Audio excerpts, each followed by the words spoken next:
ఉన్నప్పుడు నా ఫోన్ను ట్యాప్ చేశారు. 2022లోనే చెప్పా. నాటి ఫిర్యాదు విషయాన్ని పక్కదారి పట్టించింది. నాటి సర్కారు ఆ విషయాన్ని పక్కదారి పట్టించిందట. ప్రస్తుత దర్యాప్తుతో నేను చెప్పింది నిజమని తేలింది.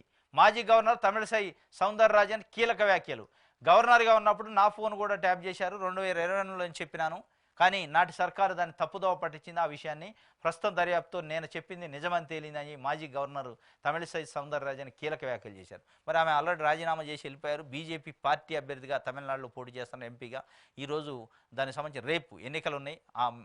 ఈ సౌందరరాజన్ గారు పోటీ చేసే కాన్స్టిట్యున్సీకి కూడా రేపు ఎన్నికలు ఉన్నాయి. ఈ ఎన్నికల సందర్భంలో మరి ఎందుకు ఈ కామెంట్లు చేశారు గవర్నర్గా? ఎందుకంటే ఫోన్ ట్యాపింగ్ విషయం ఇవ్వాలి కాదు, 15-20 రోజులుగా చర్చ నడుతుంది. ఎప్పుడు మాట్లాడాలి? నిన్న మాట్లాడారు. ఎప్పుడో నేను చెప్పాను 2022లోనే నా ఫోన్ కూడా ట్యాప్ చేశారని. కానీ నాటి సర్కారు ఆ విషయాన్ని పక్కదారి పట్టించింది అని చెప్పి చెప్తున్నారు. పక్కదారి పట్టించకపోతే ఏం చేస్తుంది? మరి వాళ్ళేనా చేసింది? ఫోన్ ట్యాపింగ్ చేసిందే అప్పట్లో ఉన్న ప్రభుత్వ పెద్దల డైరెక్షన్తోనే పోలీసులు చేశారనేది పోలీసులు స్టేట్మెంట్లు ఇస్తుంటే, మరి వాళ్ళు పక్కదారి పట్టించకపోతే నిజమే అండి ట్యాప్ జరిగింది మీరు ప్రెస్ మీట్ పెట్టి చెప్పండి అని చెప్పరు కదా. లాజిక్